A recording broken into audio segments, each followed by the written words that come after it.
At the beginning of the story, we see our main character, Takeru, who's just an ordinary guy. Every day he has to go to the office, work long hours, and then head back home. He starts saying that his life feels extremely boring. He goes to the same place to work, does the same tasks, comes back the same way. Everything in his ordinary life feels repetitive. He wishes his life were at least a little exciting. Right after saying this, Takeru turns on his TV, and suddenly he's transported to a completely different place. In front of him sits a man, and Takeru is shocked. He asks, "Who are you?"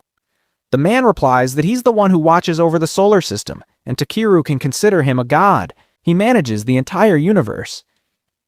He explains that no matter how hard he tries, the planet called Medius keeps collapsing. Its civilization is falling apart, and the situation is getting worse. That's why he needs to interfere directly now. He tells Takeru that he'll be sending him to that world so it can change for the better. Hearing this, Takeru is stunned. He asks how the god can just drop such a huge bombshell on him, but the god explains that Takeru doesn't have any other choice. He's already dead. If he refuses to go to this new world, his soul will simply disappear. But he doesn't need to worry. He won't be sent empty-handed. The god will give him gifts, special abilities. The god grants Takeru the power to use magic and asks if he wants anything else. Takeru says he wants a cute partner. The god notes that request and tells him he'll meet his partner when the time is right. He also boosts Takeru's scouting skills so he can collect materials and sell them for money. The god gives him a handy bag to store everything, teaches him the language of the new world, and grants him several resistances. After doing all this, the god realizes he may have given Takeru a bit too much power. Before Takeru can say anything, he disappears from that place and wakes up in his new body. He finds himself in a deep forest and decides the first thing he needs is to find a place where people actually live, like a village. After walking for a long time, he finally spots a village, but he then realizes he has no money. Without money, no one will let him stay there, so he decides to earn some first. He remembers the god telling him that collecting materials and selling them would give him money. So Takeru tries activating his scouting magic, but nothing happens. Embarrassed, he wonders why his power didn't activate. He tries another word, search, and this time his power finally activates. The search skill shows him where all the materials are located. Takeru now understands that the magic depends on the specific activation word. He tries other words like check, investigate, and scan. When he says scan, he can actually read the details of each material. His first material is a B-rank item. Soon he gathers everything he can find, though most of it turns out to be low rank. After collecting a large amount, he finally reaches the village. A guard stops him and asks if he's a warrior or a swordsman because of his tall height. Takeru says he's just there to sell materials. The guard introduces himself as Merlo and tells him that the village is called Tormi. He directs Takeru to a shop where he can sell everything. People stare at Takeru because of how tall he is. He reaches the shop and shows the shopkeeper the first material, a B-rank monster drop. The shopkeeper is shocked and offers him 5 silver coins for it. Takeru asks how much that actually is, and whether it's enough for a room at the inn. The shopkeeper explains that 1 night costs 500, and 1 silver coin equals 1,000. Takeru does the math and realizes his item is worth 30,000. He sells the item and shows the shopkeeper the rest of what he found. The shopkeeper is impressed and tells him he has a job for him. If Takeru can go to the eastern mountains and gather mithril ore, he'll pay him 2 million, but he warns him that the mountains are full of monsters. Later, Takeru gets a room at an inn. The staff brings him warm water, and he's confused about what to do with it. She explains that he's supposed to clean himself with it. He asks where the bath is, but she tells him there is no bath unless someone is a noble. Hearing this, Takeru becomes depressed. He's exhausted and wants a proper bath. She mentions that some mages can clean people with magic, but none live in this village. So an idea strikes him. After she leaves, Takeru decides to try using magic himself. He says clean, and the spell activates, washing him thoroughly with water. The next day, Takeru continues exploring. He finds a dead skeleton on the ground, someone who was clearly a security guard. He thinks the person must have died in a fight. Near the skeleton, he finds a family charm with a letter inside, written by the guard's sister. Feeling bad, Takeru buries the skeleton properly and lets him rest in peace. As night approaches, he draws a circle on the ground and activates a barrier around himself. Sitting inside it, he cooks his food and enjoys a peaceful meal. After that, Takeru arrives at the White Tree Forest. This place is also known as the Forest of Ancient Dragons. It's considered a danger zone where monsters often attack. Takeru starts collecting tons of materials there. He's so excited that he keeps running ahead, but suddenly he slips and falls into a ravine. He gets scared for a moment, but then he uses fly. Thanks to that, he lands safely. After reaching the bottom, he finds even more materials and collects them, but he still hasn't found any mithril. When he uses search, he realizes one ore vein is buried much deeper, so he uses magic to blast the area open and finally finds the ore. After that, he continues deeper, looking for more. But then, out of nowhere, he discovers glowing water. When he scans it, he finds out it's magic water from an ancient dragon's home, and it's double S rank. Takeru decides to collect it. He's in the middle of doing that when suddenly a massive dragon appears right in front of him. The dragon asks, "Who are you? How dare you disturb my sleep?" Even after seeing such a huge dragon, Takeru doesn't panic. He simply apologizes for entering without permission. The dragon is surprised and asks who he is. Takeru tells him his name and that he's a human. The dragon says he senses an enormous amount of magic coming from him, magic as strong as his own. Takeru asks if he's an ancient dragon. The dragon confirms this and says his name is Valadius. Then he says he wants to test Takeru's power. With that strength, he might be able to revive his child. Because of all the mana in this place, the egg hasn't been able to hatch. Valadius asks for Takeru's help and promises to reward him with magic mithril ore. Then he hands Takeru the egg. Takeru gets confused and asks what he's supposed to do with it. Valadius tells him to pour his magic into the egg. Takeru agrees and begins channeling his magic, but the egg suddenly starts draining a huge amount of mana from him. Takeru struggles, realizing he might die. Valadius laughs while watching him, making Takeru panic even more. Just when he thinks he's done for, Takeru suddenly finds himself in a completely different place.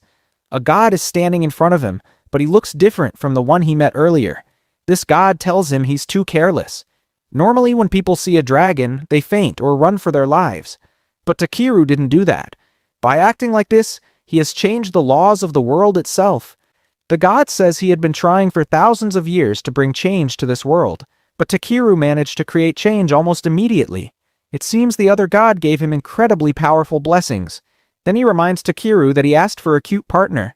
He'll get her soon, but she's also going to be a big problem for him. In the next moment, Takeru wakes up. He sees the egg has finally hatched. A baby dragon crawls out and immediately hugs him. Valadius tells Takeru to name the child. Takeru thinks for a moment and names him B. B likes the name, and Valadius agrees it suits him. Valadius then tells B to go explore the world. B joins Takeru's party. Takeru is shocked and asks Valadius why he's sending his son with him. Valadius says he trusts Takeru because his power is even greater than his own. After placing a special enchantment on Takeru's bag, he leaves. B then gives Takeru the mithril ore as promised. Takeru asks if B wants to join him on his journey collecting materials. B says yes. Takeru agrees but says they need to clean up first. He uses his magic to clean B. They both leave the cave. Since night is approaching, Takeru decides to camp nearby. We then learn that Valadius connected Takeru's bag to the underground lake, so he can take the magic water anytime. He gives B the water since it's important for B's growth. At B's request, Takeru drinks some too. Takeru explains that he bought an encyclopedia earlier, and that magic stones are incredibly valuable, but he discovers he can actually create magic stones with his bare hands. Later, he cooks the same meal he made before. B tastes it and loves it, hugging Takeru out of excitement. Takeru checks B's stats and sees that even though he's a B-rank dragon with many skills, he's still just a child who needs to learn properly. He warns B not to do anything reckless. The next day, they continue their journey. Takeru returns to the same forest he visited the previous night. It doesn't look nearly as scary during the day. He starts collecting more materials, but suddenly B gets scared and hides behind him because several monsters appear. Takeru prepares to fight, but then a rock falcon, a C-rank monster, swoops in behind the others. Takeru creates a barrier and launches ice attacks, easily defeating the falcon. Then several serpent wolves, also C-rank, jump out of the bushes. They attack, but Takeru lightens his body to dodge their strikes, then hardens his body and defeats them all with ease. He begins collecting their meat. Just then, they notice even more monsters approaching. B panics and tries to fly Takeru away, but he can't hold him properly. so Takeru lightens himself again, and they shoot up into the air. But B suddenly loses grip and drops him. Fortunately, Takeru falls right near the place where they camped the night before. That means returning to the village will be easy. They start heading back. Takeru is holding a tree branch he found.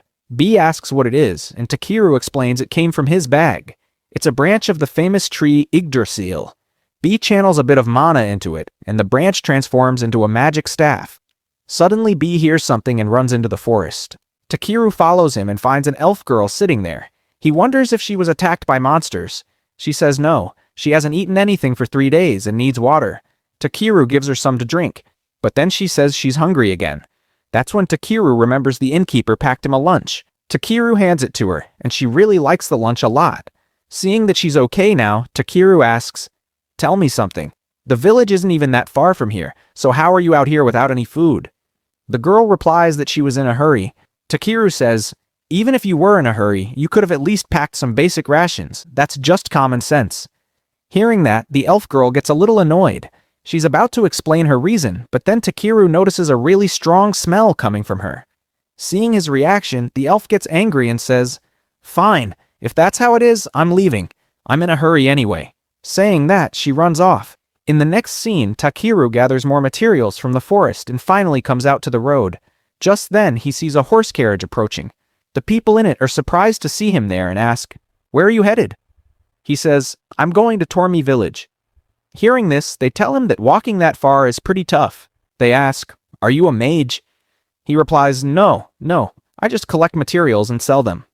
The man says that's pretty rare. Then he adds, "If you're going to Tormi village, come with us. We're headed there too." Takeru agrees and hops in. Inside the carriage, he notices 2 kids who quickly become friends with him. Takeru asks them, "Why did you guys help me? What if I had been some kind of thug? What would you have done then?"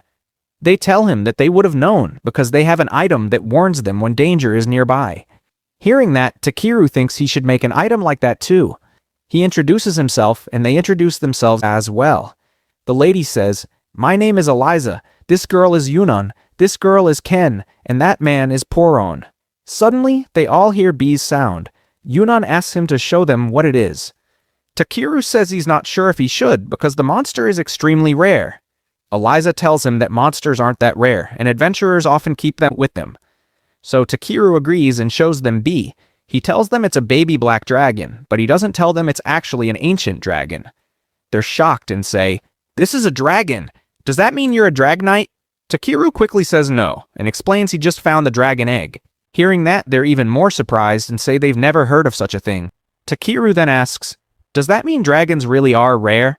Eliza answers yes, and that Dragonites are rarely seen, but seeing a real dragon is even rarer. By night, they stop somewhere to camp. Takeru cooks dinner for everyone. They absolutely love the food. Poron likes it so much he almost starts crying. After that, they all have fun together, dancing, singing, enjoying the night. Seeing this, Takeru feels really happy, because he's finally experiencing a night of joy he never got to enjoy back on Earth. They eventually fall asleep, wake up the next morning, and prepare to leave again. This time, Takeru drives the carriage, and finally they reach the village. Everyone says goodbye and leaves. Seeing Poron, Merlo says, "If Poron is back, that means spring is coming too."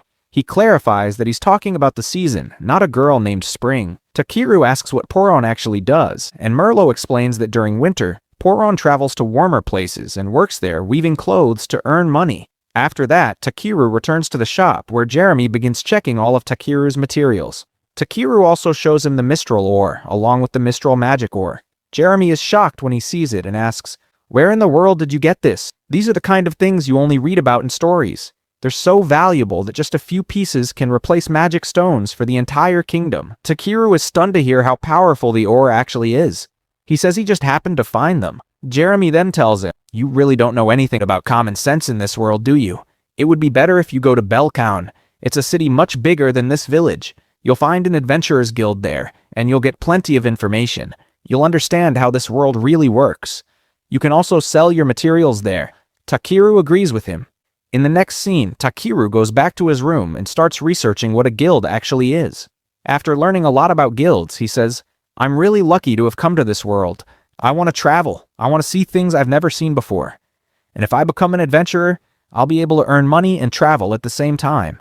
He decides that he'll go to Belkame and join the guild, but he still has a lot to do in the village first, so he'll go later. After that, he cuts up the falcon and shares all the meat with the entire village, and they end up having a small celebration. The same girl who cut the falcon prepares soup stock powder from its bones. The lady then says, "When you leave tomorrow, this place is going to feel really empty without you. The villagers want you to stay a little longer." But Takeru says, "I'm sorry, but there are so many things out there in the world that I want to see." She says, "All right, but take this with you," and gives him a lunch pack. She gives him a lot of lunch. In the next scene, Takeru returns to his room. He realizes that Jeremy won't buy this magical mithril ore because it's way too valuable. Takeru thinks that maybe he should use it himself somehow. He says that this village has helped him so much, so he wants to turn this ore into something that will benefit the village. He looks at the lantern and wonders if he can combine it with the ore. He tries it, and the item is created perfectly. Light is extremely happy to see that the tool they wanted has finally been completed. In the following scene, it's time for Takeru to leave. Everyone has come to say goodbye. He hands the magic tool to Merlo and says that he made it. This item will create a barrier around the entire village. No monster or bandit will be able to enter. Merlo is shocked and asks if he's sure he wants to give them something so valuable. Takeru says that this is his way of saying thank you, and that he wants them to be safe until he returns. Jeremy realizes that Takeru used the mithril ore to build this tool. He tries to talk to him about it, but Takeru runs away before he can say anything. Takeru continues his journey toward Belkame. On the way, he sees a huge crab with a C rank, and it's edible. As soon as he hears that, Takeru gets ready to fight it. But before he can attack, B knocks the crab out instantly. 2 more crabs appear, but they defeat those easily as well. Night falls, and they camp there, cooking and eating the crab. After traveling for a long time, they finally reached the commercial city of Belkan in the kingdom of Algerio.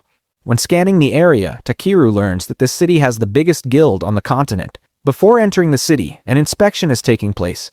The guards check him and say that it's rare to see a gatherer. They ask if he's here to sell materials. Takeru says no, he actually wants to join the guild. The guard agrees, but says he first needs to use Avers on him. Avers is a magic spell used to check if someone is a good person or a criminal. The guard checks Takeru but finds nothing suspicious. Takeru starts wondering if other people can see his real stats. He tries scanning the guard back and sees that his own stats look normal. He assumes the extra skills the god gave him probably can't be detected by others. But then the guard asks why he has the blessing of the dragon. So Takeru shows him B and explains that he has a dragon as his partner. The guard asks for proof, so Takeru puts on the charm that the village kids made for him. B becomes very happy seeing it. The guard then says he'll inform the mayor that a dragon entered the city. They direct Takeru toward the guild and welcome him to Belkame. Inside, he gets excited seeing all kinds of people. He heads straight to the guild registration desk, where the receptionist, Ariana, welcomes him. She asks him to fill out a form, and he writes that he's a material gatherer. Ariana asks if he has any combat experience. Takeru says yes. A little like defeating a huge bird, wolves with snake tails, and a giant crab. Ariana asks if he has proof. He says yes and pulls the giant crab out of his bag. It's so heavy that the table breaks. Everyone around is shocked. Takeru asks if that's enough proof. The guildmaster sees everything and notices that Takeru also has an item box. He becomes suspicious and uses Avers on him. He finds out that Takeru is telling the truth and isn't a bad person. He asks Takeru if he has any other party members he wants to register with. Takeru says yes. B is his partner. Everyone is stunned that a gatherer has a dragon partner. All the adventurers start thinking that if Takeru joined their party, they would benefit a lot. They try to approach him, but Ariana stops everyone and takes Takeru to another room to complete his registration. She gives him a guild card that looks like a bracelet and explains that he'll start at rank F and slowly rise. In the next scene, Takeru visits the house of the soldier he found earlier in the forest. We learn that before coming to the village, Takeru asked the guards for the soldier's home address. He discovers that the soldier was working to buy medicine for his sick father. When Takeru sees that the father is really ill, he gets an idea. Sometime later, we see Takeru bringing high-quality materials to a client at the guild. Ariana arrives and tells him that he has received a lot of job requests. He knows he can't accept all of them, so he picks a few. Later, he goes to the hot springs. He remembers that it's been 1.5 months since he came to Belkame. When he first arrived, the water here was really dirty, so he used his cleaning power to purify it. Now he relaxes in the warm water, enjoying the break. Clay arrives at the hot spring. He rarely comes here. We learn that Takeru used his healing power to cure the soldier's father. Clay asks if he can use healing magic, but Takeru says he just copied someone else. Clay also tells him he's received a notice allowing him to rank up, so why hasn't he done it yet? Takeru says he doesn't want extra attention. Back at the guild, a staff member gives Takeru his reward for completing a job and encourages him to rank up because it would benefit the guild too. But Takeru refuses, saying he enjoys doing low-rank jobs and it keeps unwanted attention away. He simply wants a peaceful life. Suddenly, someone rushes in, saying goblins are attacking. All adventurers prepare for battle. The head adventurer orders all D-rank and higher adventurers to gather at the North Station. He also calls for all healing mages and doctors. He asks if there are any A-rank adventurers in the city. Muesli says only Clay is available right now. Hearing all this, Takeru thinks his rank is only F, so this has nothing to do with him. He starts leaving, but the head adventurer stops him and says, "You're coming with us too." So now, even though he doesn't want to, Takeru has no other choice but to follow his orders. In the next scene, that same guy gathers everyone together and tells them that the southwest Stevlo Plains will be the front line. That's where the goblins will come from to reach Belkame. They have to stop them from crossing the bridge. Hearing that, all the adventurers shout with excitement. Watching their enthusiasm, Takeru thinks that these people are insanely pumped up. There's no way he can keep up with them. Seeing him so scared, a few adventurers tell him that since he's an F rank, he should try not to get in their way. After saying that, they start making fun of him. But then that same man walks over. He looks at Takeru and says, "You're that gatherer everyone's been talking about, right? I've heard a lot of good things about you from the guildmaster." He explains that the guildmaster rarely praises anyone like this. After saying that, he stares at Takeru seriously. Takeru just smiles back at him, and seeing that, the man gets surprised and says that Takeru is interesting. He says Takeru is probably the first person who didn't get intimidated by his presence. He tells Takeru that even though he doesn't look like it, he believes he can handle himself just fine. He knows Takeru can protect himself, so he should protect whatever it is he wants to protect. After saying that, he walks away and tells Muesli that the rest is up to her. Muesli apologizes to Takeru for the guildmaster's behavior. This is when we realize that the man from earlier wasn't the guildmaster. This guy is. In the next scene, they all reach their destination. That's when Muesli spots a monster and gets terrified. She even starts crying. Takeru calms her down and reminds her that this is a battlefield. She can use healing magic, so she doesn't need to fight. She should focus on helping people heal. He tells her that being scared like this is normal and she shouldn't be ashamed of feeling fear. People fight because they're scared. They fight because they want to survive. She also has the power to survive, so she should use it. After hearing this, Muesli feels a bit motivated and says she'll do whatever she can. Then she leaves. We see that Clay was listening to all of this. Clay tells Takeru that he's quite a passionate person. Takeru asks him why he's here when he should be on the front line. Clay says his old wound has been hurting badly today. Takeru says he already noticed and asks if the pain comes from the scars on his back. Clay says yes, but to a warrior that scar is like a badge of shame. A wound on the back usually implies he got it while running away.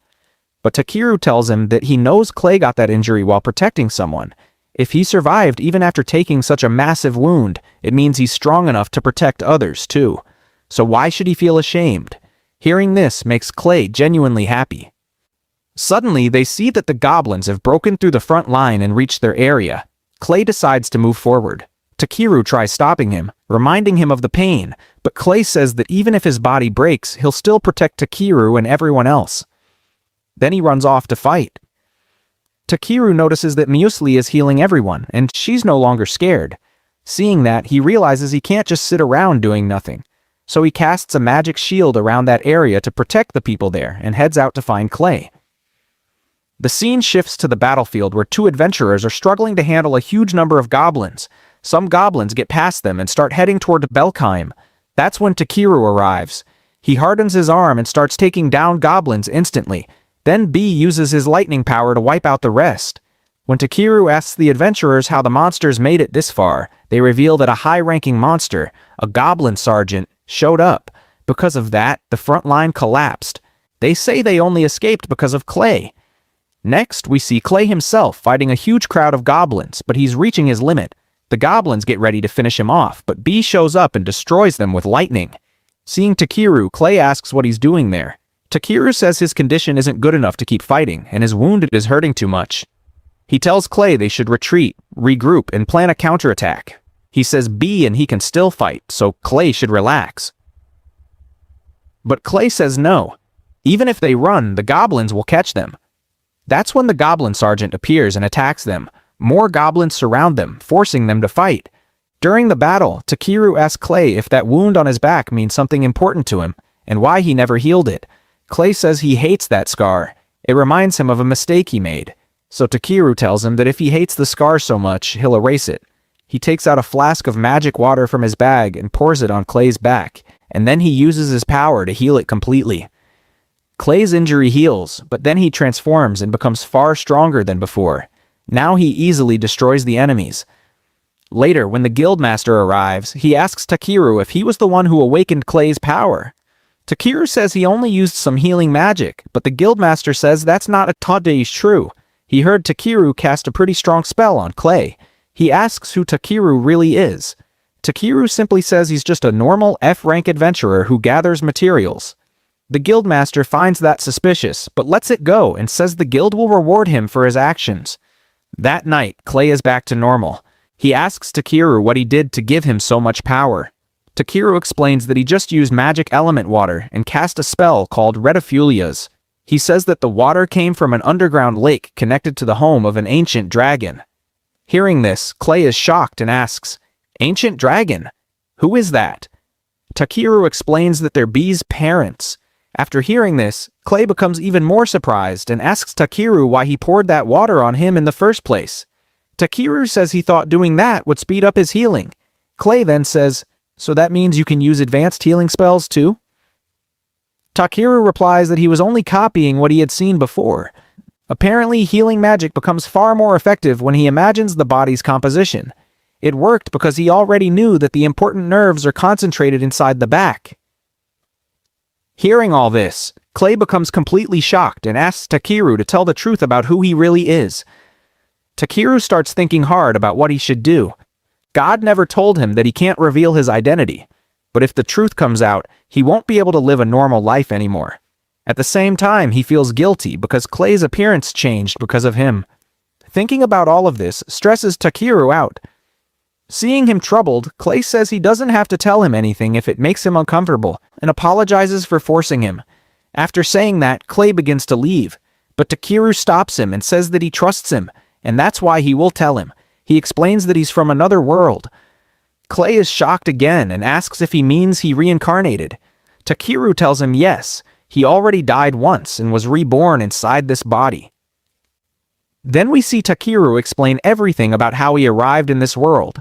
Clay doesn't fully believe the story, but he admits that Takeru healed his old injury and turned him into a dragon newt, so maybe it's true. Takeru asks what a dragon newt is. Clay explains that it's the ancestral species of lizard men, meaning their ancestors used to have this form. He says he's proud to have awakened this form, but he's afraid that whenever he transforms, he might lose control and destroy everything around him. Takeru tells him not to worry. He believes Clay will eventually learn how to control this form, but Clay tells him that things don't work like that, and that Takeru is extremely careless. Clay says he's been wanting to tell him this for a long time, that Takeru knows nothing about this world, so he tells him to sit down with him today, and he'll teach him everything. In the next scene, we see Takeru entering the craftsman district to buy something. He arrives at the shop of a legendary blacksmith. In front of the shop, he meets a girl named Rebil, who asks him what he needs. He tells her that he wants to buy scissors because he needs them for gathering materials. Hearing this, Rebil asks if he's the same gatherer everyone has been talking about. He says yes, his name is Takeru. Rebil becomes excited and says it's nice to meet him. She tells him her master, Grusus, can help him. He is a top-class blacksmith. But there's one item Grusus needs, and Takeru has to bring that item first. Takeru agrees, and then they go inside the shop. There, he sees the blacksmith working. Seeing the craftsmanship, Takeru says that the work is truly amazing. Rebil agrees and says that one day she will learn Grusus's techniques and forge a sword for a hero. After that, they go to meet Grusus. The moment Grusus sees Takeru, he realizes that Takeru is the famous material gatherer everyone has been talking about. Ribyl then speaks to her grandmother and says she was thinking that Takiru could bring Idra Orb for them, so they could forge a sword and participate in the craftsman exhibition. But her grandmother immediately refuses, saying that Idra Ore is found inside the Ruhai mine, and for a gatherer, going there is extremely dangerous. Ribyl tries to push the idea and says they should at least ask him once, but her grandfather still refuses. He explains that the Ruhai mine is filled with monsters, and according to rumors, there are even demons inside. Hearing this, Ribyl adds that she heard the supply of Idra Ore has dropped because of those demons. She apologizes she mentioned this to Takiru earlier. Her grandmother scolds her and says she doesn't value life at all, and that she no longer even deserves to hold a hammer. She says she appreciates Ribyl for bringing Takiru there, but that doesn't mean they would send him to his death just because they are desperate to win the exhibition. And after hearing this, Ribyl realizes her mistake and apologizes to Takiru, telling him to forget everything they discussed. But after listening to all of this, Takiru speaks to her grandfather and asks if the ore they need really is inside the Ruhai mine. He then says that if he brings back the ore safely, would they make special equipment for him as a reward, items that only he can use. The grandfather is shocked and asks if Takiru didn't hear what he just said about the monsters. Takiru calmly tells him not to worry, and that whatever is down there, he can handle it. After saying that, Takiru places a piece of the giant crab monster on the table. Seeing this, the grandfather is stunned and says that even B-rank adventurers struggle to defeat that monster. Takiru replies that it wasn't difficult for him at all, and asks them to let him take the job because he can bring the ore back. Hearing this, the grandfather finally agrees. In the next scene, Takiru sets out for the Ruhai mine. Before reaching it, they have to pass through Buira village, which they manage without any trouble. Along the way, Takiru notices that there are two other people riding on the same carriage. They start talking about how strange things have been happening lately. They mention that the poisonous herbs near Robbery Pass suddenly withered overnight, and that there have been strange disturbances in the White Tree Forest as well. Hearing this, Takiru starts wondering if all of this might somehow be his fault. But then he quickly shakes the thought away, telling himself that there's no way that could be true. After that, Takiru finally comes down there. Once he lands, he notices a horse trader's house nearby. Seeing it, he starts thinking to himself how nice it would be if he had a horse too, something he could ride while traveling.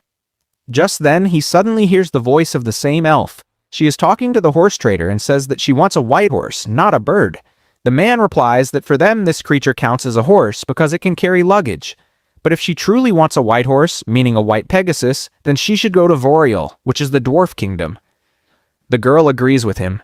She is also feeling very hungry now, so she leaves the place.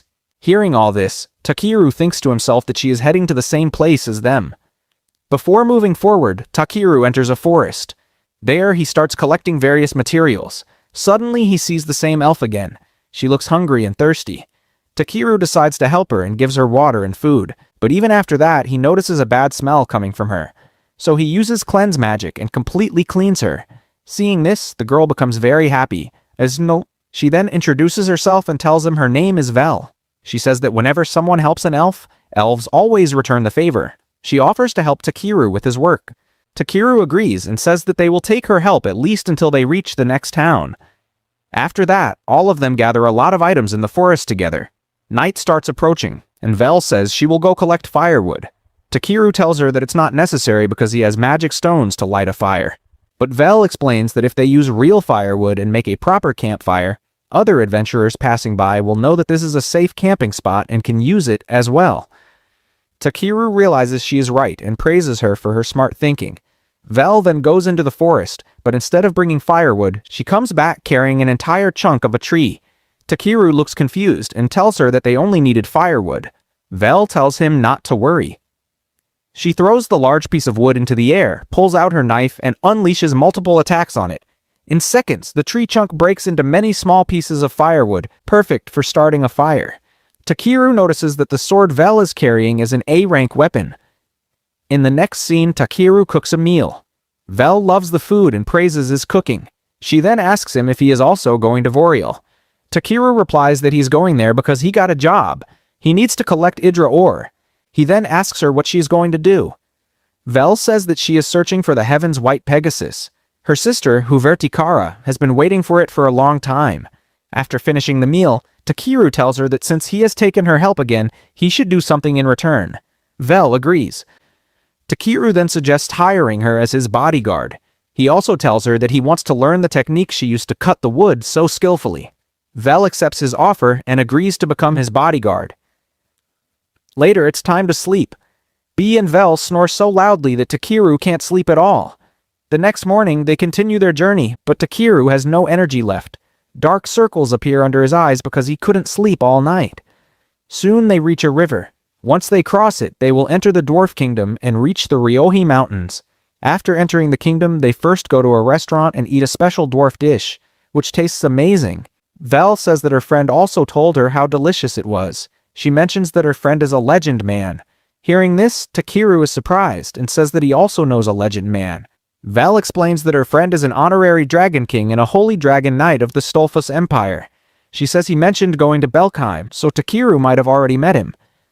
That's when it's revealed that the person she is talking about is none other than Clay. He's sitting nearby eating his food and overhears their conversation.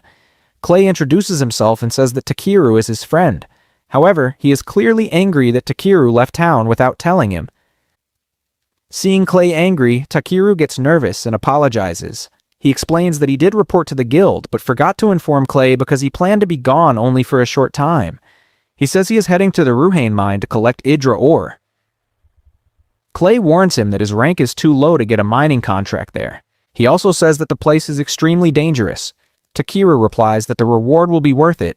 Master Grusus promised to make Caesar tools for him if he completes the job. Takeru jokes that if Grusus is extra happy, he might even make him a cooking pot and a complete frying pan. Clay then says that if that's the case, he will go with them. He also needs to visit Voreal to get his spear repaired. Hearing this, Vel gets excited and says that Clay can also become Takeru's bodyguard. Clay agrees, and now both of them become Takeru's bodyguards. In the next scene, they reach the city entrance, but the line is extremely long. Since Clay is a special person, he quickly gets Takeru and Vel inside. The guard escorting them explains that Voreal originally started as a mining settlement built inside massive caves. He welcomes them to the Dwarf Kingdom. Takeru is shocked when he sees the city because the entire place is underground. The guard then tells Clay that the king wants to meet him. Takeru is surprised and asks if Clay knows the king. Clay replies that he does, but their relationship is complicated. The guard corrects him and says that it's not complicated at all. He calls Clay the hero who saved Thunder King Zangam. Takeru asks if that's true. Clay humbly says it's not that big of a deal. He explains that in the past, dwarfs could only do smithing and couldn't use weapons. Because of that, they had to pay tribute to the Demon King. But when the demon saw Clay leaving the place, he got scared and ran away. Whereas, the guard adds that to celebrate that day, they even built a statue. They see the statue, and it really exists, but it looks more like Godzilla than Clay. It doesn't resemble him at all. Clay gets angry and demands to know why such a statue was made. The king says that the statue looks amazing. Takeru then introduces himself properly and hands over a letter from Grusus. The king reads the letter. It is from Grusus, the representative of the blacksmith guild in Belkheim's commercial district. The letter requests permission for Takeru to enter the Ruhane mine. The king hesitates and explains that months ago, many demons moved into the mine, causing fear among the people. There are many powerful demons inside. He asks Takeru if he still wants to go. Takeru replies that he does. Clay steps in and assures the king that both he and Vel will accompany Takeru. Since they are skilled warriors, the king agrees. The king then asks them to investigate why so many demons have gathered in the Ruhane mine. Takeru is shocked and says that he came only to collect Idra ore, not to uncover demon secrets. But in the end, he has no choice but to accept the king's request. After that, they arrive at the mine entrance. There, they meet a man named Zumbo, the receptionist of the city's adventurer guild. He will guide them inside the mine. Once inside, the mine is extremely dark. Takeru uses light magic to illuminate the area and starts reading the map to figure out where they are. As they move further ahead, they realize that the ores here are only low level. Because of that, they decide to go even deeper into the mine. Suddenly, 2 spiders attack them. However, Clay and Vel work together and easily defeat the monsters. After going deeper, Takeru notices that the magical concentration in this area is extremely dense. Soon, they reach a path where there is no way forward. Even so, Takeru can sense that there is something beyond this wall. He asks Zumbo if he is allowed to do some mining here, and Zumbo agrees. Takeru tells everyone to step back. He then causes an explosion and breaks through the wall in front of them. Zumbo is shocked when he sees what lies beyond.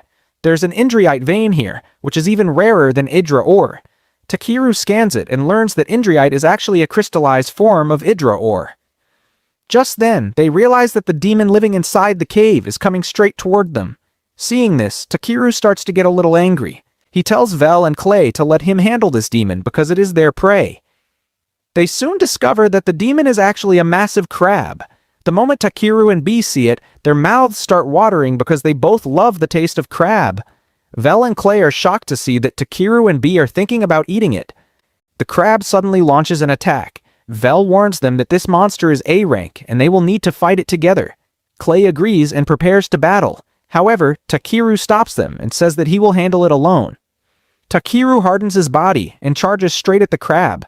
At the same time, B uses its special sound ability to try to paralyze the crab. Takiru then swings his staff with full force and strikes the crab on the head, but it has no effect at all. The crab is far tougher than it looks. Still, Takiru refuses to give up. B uses its ice power to freeze the crab's leg, stopping it from moving.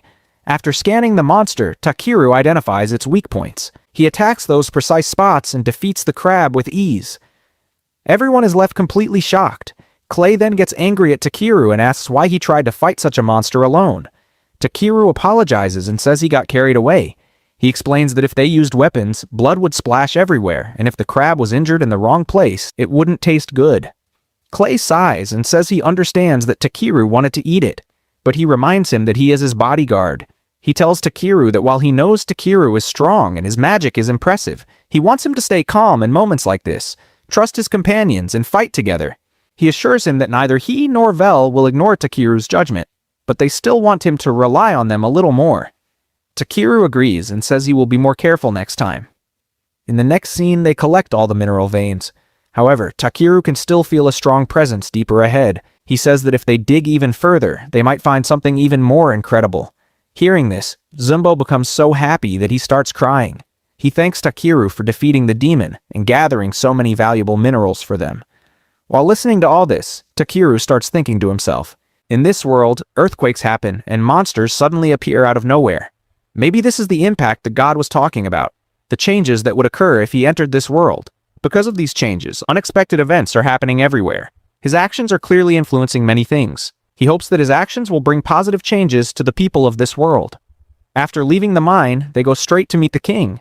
Takiru informs him that they have completed the job and also defeated the demon, so he can finally rest easy.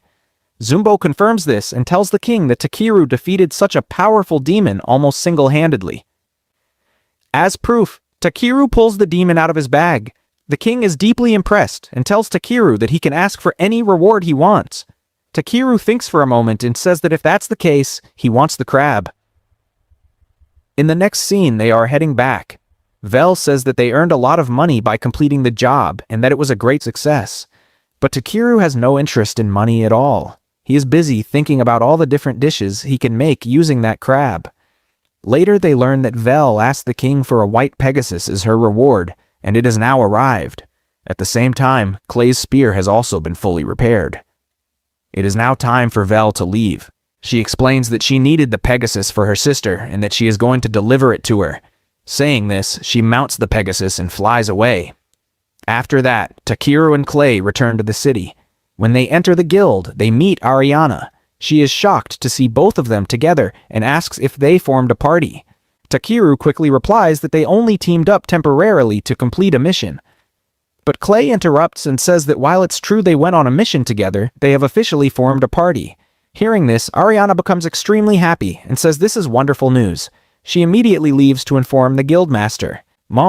Takiru turns to Clay and asks what he just did. Clay calmly replies that it's not a problem.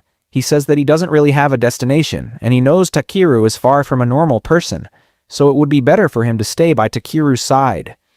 Takiru thinks about it and realizes that forming a party with Clay isn't such a bad idea after all. In the final scene, after a long discussion, they decide to name their party the Azure Black Brigade. In the next scene, Takiru brings the Indriite to Grusus and tells him that he has brought exactly what he asked for. The moment Grusus and rebels see it, they are left completely stunned. They can't even speak. Oh, Seeing their reaction, Takeru starts wondering what went wrong. He thinks that high-purity indriite can be used to forge a sword, but since this indriite is extremely pure, maybe it's actually difficult to make a sword from it. But instead of being disappointed, Grusus and Rebel suddenly start crying. They say that this indriite is unbelievably pure, absolutely perfect. Grusus says that he is already 120 years old, but he has never seen so much indriite gathered in one place before. Seeing how happy they are, Takeru becomes really pleased as well. He smiles and says that at least all his hard work as a gatherer finally paid off. Rebel then tells Takeru that these stones are incredibly valuable and they don't have enough money to buy all of them from him. Takeru replies that he doesn't want money. He reminds them that he already told them he only wants the scissors. He says they can make those later. For now, he wants them to use these stones to forge a sword and win first prize at the exhibition. Grusus and Rebel agree and immediately begin preparing to forge the sword. Half a month later, we see Takeru and Clay sitting together, relaxing and enjoying their meal. Suddenly, Wade approaches them and tells Takeru that an important person wants to see him. Clay notices the crest on the letter and realizes that it belongs to House Lus Lavach, the ruling lord of Belkheim and the entire kingdom. Takeru starts feeling nervous. He wonders why the lord would suddenly call for him and worries that something might go wrong. Trying to avoid it, he makes an excuse and says that his stomach hurts and he can't go. Wade reassures him and says that Lord Bemament is a noble and kind person who won't trouble him. Hearing this, Takeru finally agrees and reads the letter. In it, Lord Bemament invites both Takeru and Clay to his residence for an important matter. Takeru panics again and wonders if the Lord is calling him because he wants B. Wade quickly denies this and says that the Lord is not that kind of person. Besides, he doesn't even have the authority to take B from him. In the next scene, they are taken to meet the Lord in a noble carriage. Everyone around them is shocked when they see the luxurious carriage and realizes that it belongs to the Lord. Seeing all the attention, Takeru wonders why everyone is so surprised. Clay explains that receiving an invitation from the Lord is every adventurer's dream. If a Lord decides to support you, your entire life changes. Even an ordinary adventurer can become a noble. Soon they arrive at their destination. A butler named Raymonds greets them and leads them inside. But just then, the Lord's daughter appears. When she sees B, she says that she expected the dragon to be a little more intelligent. But it doesn't matter. She says she will make do with it. She then turns to Takeru and tells him to hand over the dragon because it belongs to her now. Takeru immediately refuses. The girl is shocked that he didn't obey her. She argues that dragons are noble creatures and that she herself is a noble. She says the dragon suits her perfectly and demands that Takeru give it to her. Hearing this, Takeru checks her status. He learns that her name is Tiares, and she studies at a boarding school in the royal capital. She is currently home for the holidays. Takeru calmly asks her why she thinks the dragon should belong to her. She replies that Bernald told her about an adventurer who keeps a dragon, so she thought it was only natural that a dragon should belong to her. Bernald had told her that whenever she meets an agent-like adventurer, she should act in a completely royal manner so that the adventurer would follow her orders. Hearing this, Takeru starts thinking that this Bernald seems quite suspicious. He wonders who Bernald really is. Then Takeru tells her that he is sorry, but B is a part of his family, and he cannot give the dragon to her. After hearing this, Tiares becomes very sad. She says that she did not know the dragon was his bonded partner and apologizes for speaking to him in a rude way. Saying this, she starts crying. Seeing her like that, B tries to calm her down. Takeru then asks her why she wants a dragon so badly. She replies that she wants to show it to her mother and that it is very important to her. Just then, the Lord of Belkheim arrives. Seeing him, Takeru is surprised and thinks that he is very handsome and also quite young. In the next scene, they are sitting together with the Lord, and Takeru asks why they were called here. The Lord replies that he wants their help for his wife. Takeru asks what happened to his wife. Clay explains that the Lord's wife has been bedridden and sick for the past 6 months. The Lord then says that he heard about Takeru curing someone with a very serious illness, which proves how amazing his powers are. That is why he wants Takeru to use his powers to heal his wife. Takeru starts thinking that when he used his magic before, even Clay ended up evolving because of it. If he makes a mistake this time, he does not know what might happen to the Lord's wife. The Lord then explains that Tiares also wants a dragon because of her mother. In a few days, Tiares has to return to school. and she thought that once she leaves, her mother would feel very lonely. That is why she wanted to leave behind a cute creature so her mother would always stay happy. He says that Tiares may be naive, but her heart is very pure, and she is doing all this only for her mother. After hearing everything, Clay becomes emotional and starts crying as well. Seeing everyone like this, even Takeru cannot ignore their situation anymore. He finally agrees and asks them to show him where the Lord's wife is. After that, the Lord takes them to his wife. He tells her that he has brought Takeru, the person with mysterious powers who can cure any illness. He then asks Takeru to come forward, but Takeru first asks if they can make the room a little brighter. The Lord replies that his wife is sensitive to sunlight. Takeru says that it is fine. Takeru then scans the Lord's wife. He finds out that her name is Emeth and that she is suffering from multiple illnesses at the same time. Hearing this, the Lord asks if he can cure her. Takeru replies that he can treat the symptoms, such as her sensitivity to sunlight, joint pain, stomach pain, and dizziness. However, Takeru realizes that she is also suffering from ether poisoning, something he does not fully understand. He thinks that even if his magic cannot cure that, he can at least heal her other conditions, and that should be enough. Takeru tells the Lord that he is an unknown adventurer and asks if he is truly willing to trust once with his wife's life. Emeth then says that she will follow whatever decision her husband makes. She says that she is not expecting a miracle, but she just wants to be able to hold her daughter's hands once again. Saying this, she starts crying. Seeing her like that, the Lord becomes emotional as well. He tells Takeru that he trusts him and begs him to save his wife. Takeru agrees and prepares himself to begin her treatment. Seeing all this, Clay asks Takeru if he is going to use the same technique he used to heal his injuries. Takeru replies that no, that technique consumes a huge amount of internal mana, and the Lord's wife does not have that much mana inside her. He says the first thing they need to do is fix the darkness in this room. Takeru realizes that the Lord's wife is blind, so he carefully uses his healing magic and restores her eyesight. Now she is finally able to see everything again. After that, Takeru uses his cleaning magic to thoroughly clean the room and opens the window. Sunlight starts coming inside, but even then, nothing happens to the Lord's wife. This means she is no longer affected by sunlight. Seeing this, both the Lord and his wife become very happy. However, Takeru does not look satisfied. He asks the Lord to come with him to another room. Once they are alone, Takeru explains the truth about the Lord's wife. He tells him that she is suffering from ether poisoning, and that it is possible someone deliberately poisoned her. Hearing this, the Lord is completely shocked. Takeru then explains that he does not fully understand what ether poisoning is or how it works, which is why he cannot completely cure her.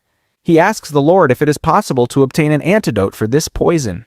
The Lord replies that there is no antidote because ether poisoning was forbidden many years ago, and all antidotes were destroyed. Takeru says that if that is the case, they can create an antidote themselves. If they can obtain the original toxin, it should be possible to make one. The Lord says that he might be able to find information about it. He starts reading through many books and explains that his ancestors documented many things, so the poison should be mentioned somewhere. However, all these books are written in an ancient language, which makes them very difficult to read. Takeru has a skill that allows him to read ancient languages. Now he just needs to find which book contains information about the poison. He uses his search skill and quickly identifies the correct book. It turns out to be a diary written by a young girl. In it, she wrote about the ether flower, saying that she found it near a large stone shaped like a horse with a huge lake nearby. That is where she discovered the extremely rare ether flowers.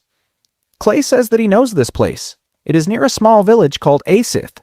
The Lord replies that this location is outside their territory, and even if they travel by carriage, it would take 5 days to get there.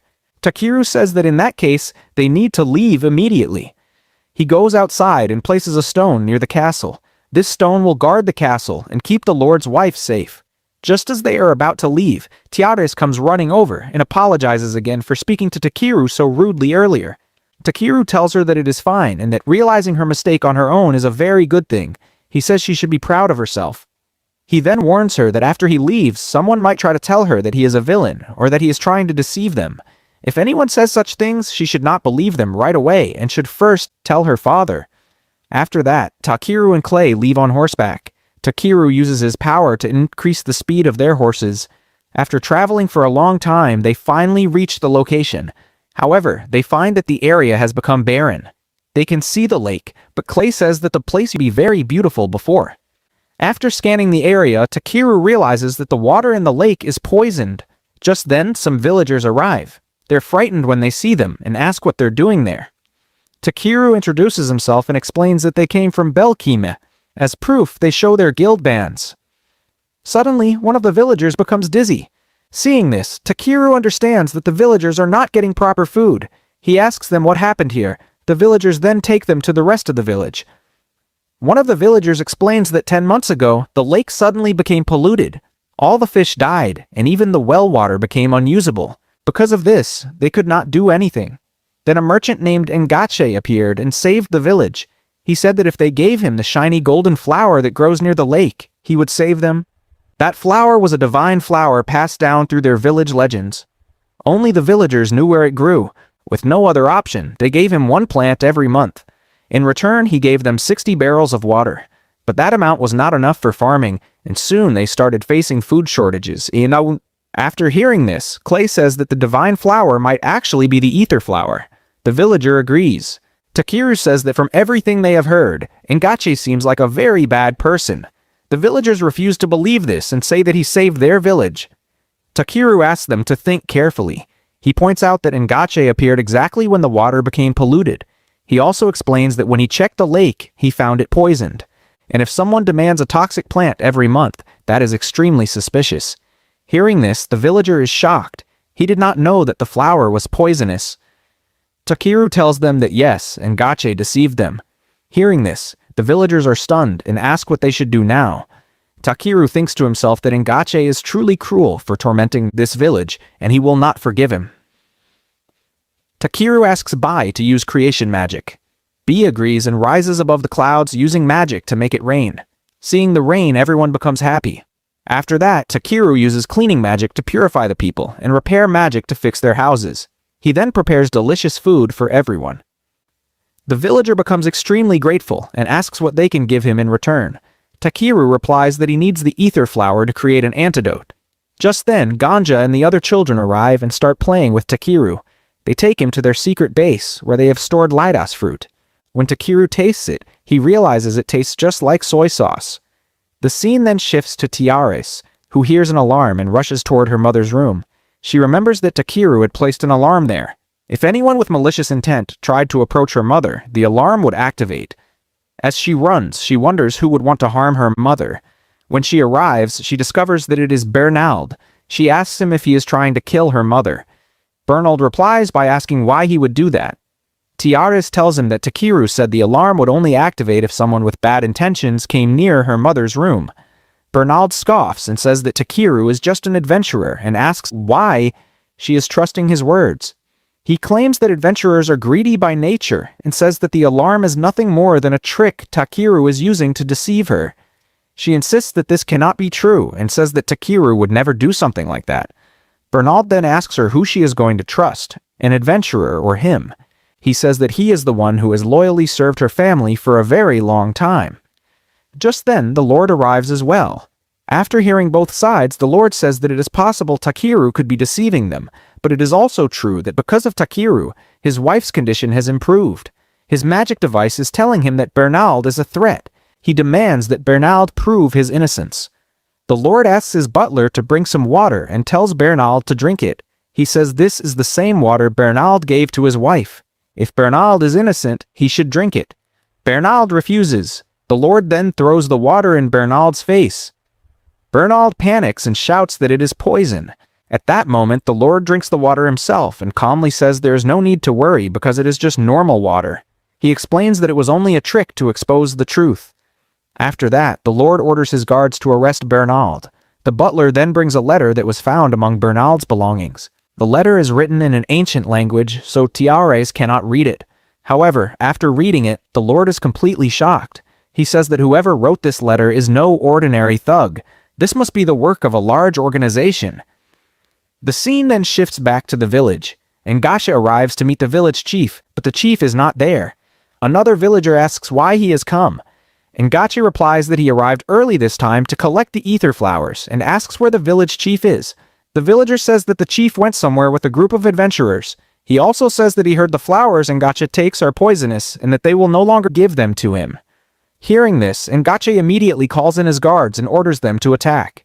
Meanwhile, the village chief leads Takeru and Clay to the place where the flowers grow. After scanning them, Takeru discovers that these flowers were born from the tears of a secret beast called Hopfall Fear. The chief explains that long ago, Hopfall Fear saved their ancestors from the lake demon that once ruled this land. Takeru takes one of the flowers. Just then, a villager runs in and tells them that the village is under attack. They rush back and see that the entire village has been set on fire.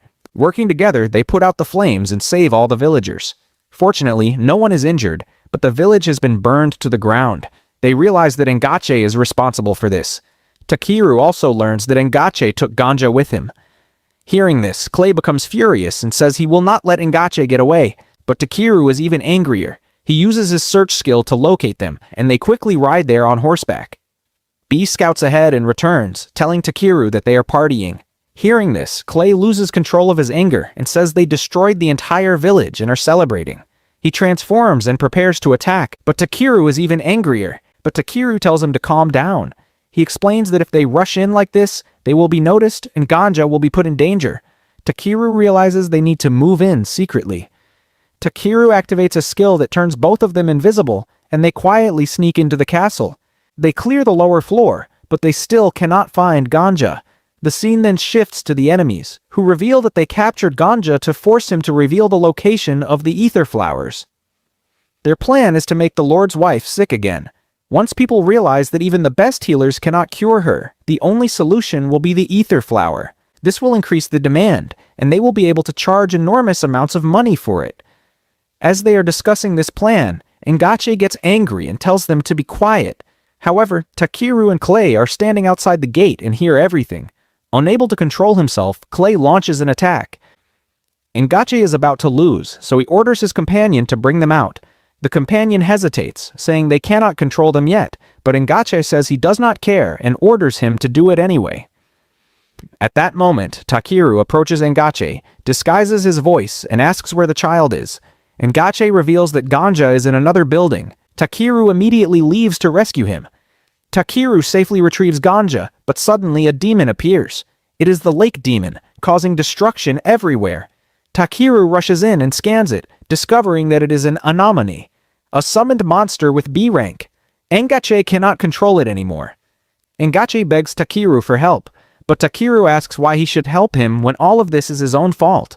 Just then, the monster launches an attack.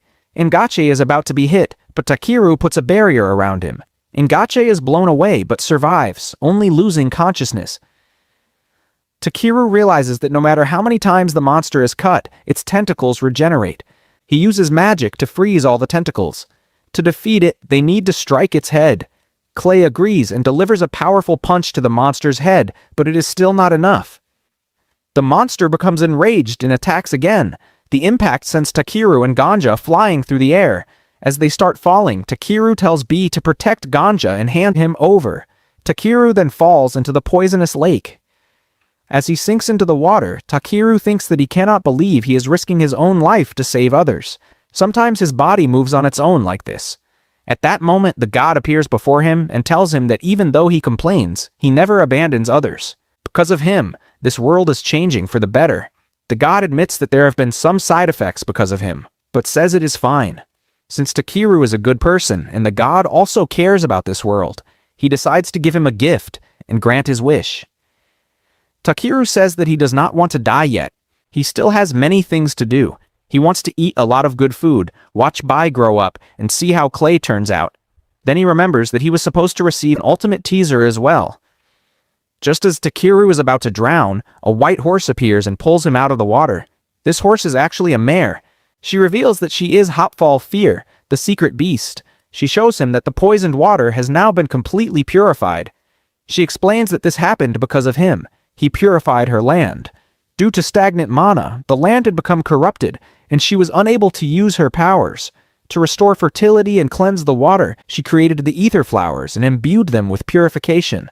When she became exhausted from using her powers, she turned into stone. When Takeru fell into the water, the ether flower went in with him, purifying the lake and restoring her powers. When they return, everyone is relieved to see Takeru safe. Takeru tells them that a god saved him. At the same time, the beast says that Takeru saved her. However, no one can hear her. This means only Takeru can see and hear the secret beast. After that, the beast thanks Takeru and disappears. In the next scene, they safely return Ganja back to the village. After this, we see that Takeru has learned a teleportation spell. Using this spell, they quickly return to the castle. Once they arrive, they immediately prepare an antidote using the ether flower and give it to the Lord's wife. After drinking it, her condition improves dramatically. When Takeru scans her again, he confirms that the poison has completely left her body. Hearing this, both Tiares and the Lord are overjoyed and rush over to hug her. In the next scene, the village is shown being rebuilt by everyone working together. The village is now completely safe. Seeing this, the chief becomes very happy, and thanks Takeru. He says that Takeru helped them so much, but he does not know how he can repay him. Takeru replies that there is something he can do. He takes a boiled potato and pours the juice of that fruit over it, creating something like soy sauce. He asks the chief to try it. As soon as the chief tastes it, he finds it incredibly delicious. Takeru then tells him that he wants to buy the lettuce fruit from the village. Using the profit from it, he plans to expand the lettuce fields. The chief asks how he will manage all of this. Takeru explains that if this becomes popular in Belkim, it will turn into the village's specialty, and the village will earn a lot of money. Hearing this, the chief becomes very happy. In the next scene, everyone celebrates together while enjoying food made with the fruit. After finishing all the work there, Takeru leaves the village. On the way, Clay asks Takeru how it feels after completing such a big task. Takeru replies that he is so exhausted that he is starting to see things, like he is dreaming in the middle of the day. He says this because he sees the secret beast descending from the sky. This time, even Clay can see her. He tells Takeru that this is not a dream, it is real. Seeing the beast, Takeru is shocked and asks what she is doing here. She replies that she has been staying near the village for a long time. Now that her work there is finished, she has decided to accompany him on his journey. Saying this, she transforms into her human form. Seeing this, even Clay is left completely stunned. Clay asks her why. As a secret beast, she chose to follow Takeru. She replies that life becomes much more entertaining when she is with Takeru. Besides, she says, they needed a horse anyway, and who could be a better horse than her? She tells them that they can ride on her back whenever they want and asks where they want to go next, saying she will take them there. Hearing this, Takeru becomes very excited. He thinks to himself that he did need a horse, but having a godlike being as one is incredibly surprising. At the same time, he wonders how she will be accepted as a party member. After that, Takeru goes to Grusus and asks if he can make those scissors for him. Grusus agrees and says that using the materials Takeru brought earlier, he made a sword and won first prize in a competition, which made him very happy. He promises Takeru that he will create such amazing scissors for him that Takeru will be extremely pleased. Hearing this, Takeru becomes happy and starts to leave. When he comes outside, he sees the beast again. She asks him if his work is finished. Takeru replies that his part is done, but Grusus will need some time to finish making the scissors. Just then, Great arrives and tells Takeru about a festival that happens once a year and is hosted by their guild. Great explains the festival to Takeru, saying it happens once a year and is hosted by the guild as a large gathering. There is also a material gathering competition during the festival, and they want Takeru to participate in it. Hearing this, Takeru says that he already gathers materials for his clients, and that is more than enough for him. Great replies that he knows that, but this request is a personal one from an important person. The request has come directly from the Lord of Belkim. Takeru is surprised and asks why. Great explains that the festival is being held under the Lord's patronage, so he specifically wants Takeru to take part. Takeru thinks for a moment and realizes that if the Lord himself is asking, he cannot really refuse. In the end, he agrees to participate. A few days later, the scene shifts to the festival grounds, where a huge crowd is gathered to take part in the competition. The guildmaster addresses everyone and explains the challenge. He says this is a special request from the Lord himself. The Lord wants to give a gift to his wife, who has recently recovered. Their mission is to collect 7 different colors of wool from rainbow sheep. Hearing this, Takeru becomes confused and asks what kind of material that is, since he has never heard of it before. The guildmaster replies that rank does not matter in this competition. Anyone can go and search for the wool, as long as they are lucky. If someone does not know what the material looks like, that is their own fault. They're not allowed to ask other people about it. He admits that networking can be useful for adventurers, but this test depends entirely on individual gathering skills. It is meant to show how skilled a person truly is at gathering. If they still do not know anything about the material, they are free to use public resources. If they need transportation, they can rent a horse or use a carriage. Hearing this, Puni says that this means she will not be able to help them.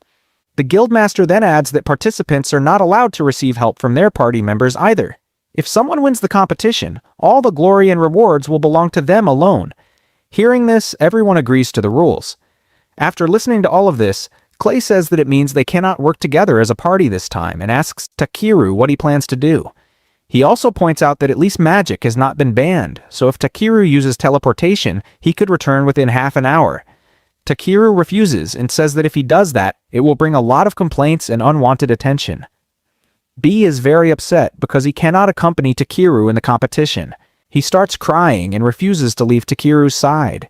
Puni comes over and hugs him, and after that, B slowly calms down and falls asleep. Everyone is surprised and asks what she did. Puni casually replies that she simply used her magic. Then she tells Takeru that she will take care of B, so he should participate in the competition without worrying. Takeru agrees. The first place Takeru goes is the library. Using a search spell, he gathers as much information as he can about rainbow sheep. He learns that they can be found in the mountains of Tokorvana. After traveling for a long time, Takeru finally reaches the mountains. There he spots the rainbow sheep, each one covered in wool of different colors. According to the book, they're very difficult to catch because they move extremely fast. Instead of chasing them, Takeru uses his skill and speaks to them gently. He politely asks them to give him their wool. The sheep agree, and one by one, they offer their wool to him. After collecting it, Takeru prepares to leave, but then he notices a flying dragon soaring through the sky. Seeing it, Takeru thinks that maybe one day, B will look just like that. After traveling back, the guildmaster announces the winner of the competition. The winner is Takeru, because he is the first one to return with the wool. In the next scene, the guildmaster calls Takeru aside and tells him that they are changing his rank to FB. This title is given to adventurers they consider all-rounders. They explained that even though Takeru's official rank is F, he sometimes brings back very high-quality materials for his clients, which disrupts market prices. From now on, whenever he brings in exceptionally high-quality materials, the guild will pay him extra. This way, his skill will be properly rewarded without forcing him to raise his rank. Not only the guildmaster, but everyone wants Takeru's rank to increase. Since Takeru himself does not want that, this is the solution they came up with. Hearing all of this, Takeru reflects and realizes that he never meant to cause problems for others. He did not know that so many people were thinking about him. In the end, he agrees, and his rank officially becomes FB. Just then, Ariana rushes in and announces an emergency. A forest worm has appeared on the main road and will reach the city soon. The guildmaster says that normal adventurers cannot handle it, so Takeru and the others must take care of it. They head into the forest and are shocked by the massive size of the worm. To their surprise, they see Vel sitting on top of it. Vel is happy to see Takeru and says she has been looking for him for a long time.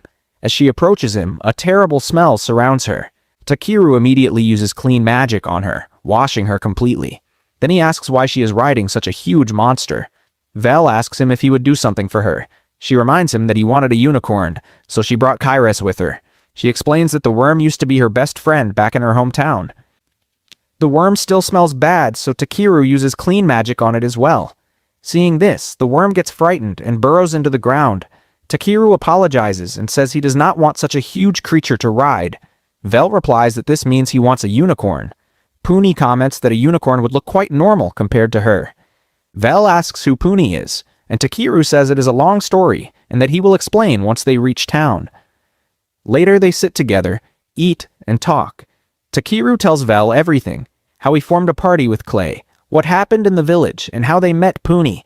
After hearing all of this, Vel asks if she can join their team. Takeru replies that he actually planned to invite her the next time they met. Vel is happy and says she has trained a lot and has now reached A rank.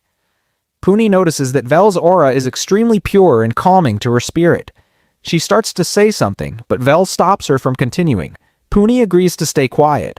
Vel then says she does not want to hide anything about herself, but before explaining, she wants them to hear her request.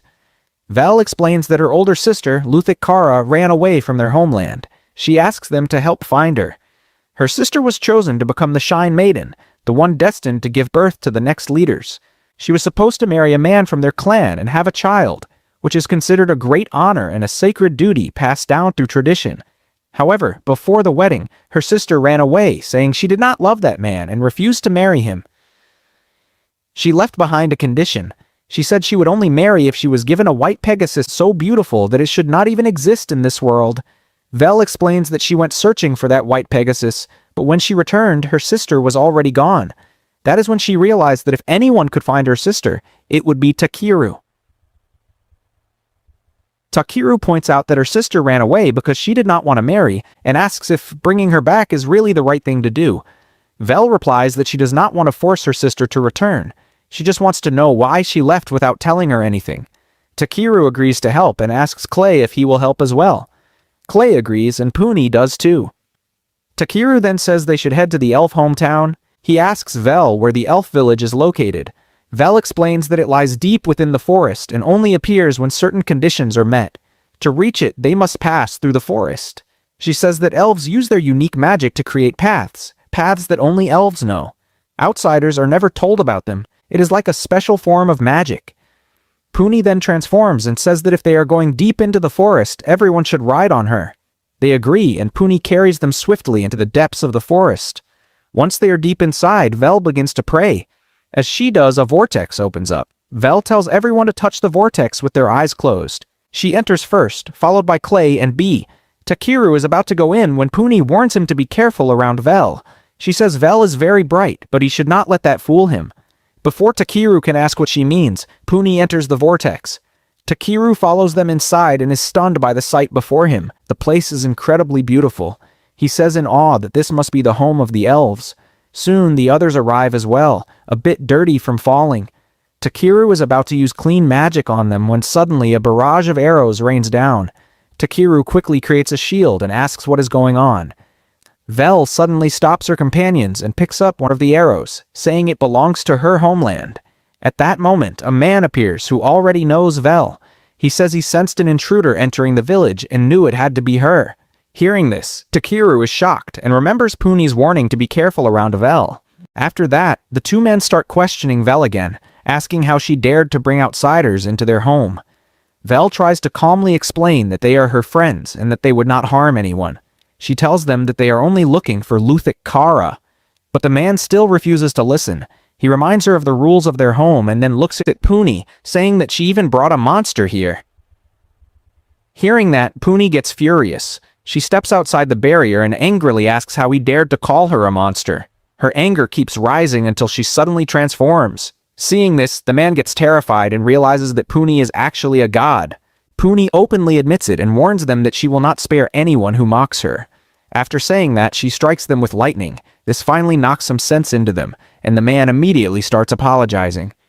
Puni tries to say something more, but the villagers are unable to hear her at all. Seeing this, Takeru is shocked. He realizes that when Puni is in her horse form, only people with very high magic can hear her voice. The villagers then ask why they have come to their village. Takeru introduces himself and his party, explaining that he is an all-rounder adventurer. Hearing this, the man relaxes and introduces himself as Ilkar, a warrior who protects this place. He then starts guiding them toward the village. While walking, Puni quietly tells Takeru that she senses a very unpleasant presence in the village. However, no one pays much attention to it and they continue forward. Soon they reach a massive tree and realize that this is the elf village. Ilkar explains that before entering, they must purify themselves with water. Takeru agrees, but says he wants to do one thing first. He explains that there is heavy mana pollution here, and that he wants to clean it. Using his magic, he clears the polluted mana. Everyone immediately feels much more relaxed. After doing this, Takeru thinks to himself that his cleansing spell turned out to be far more powerful than expected, mainly because the mana in this village is extremely dense.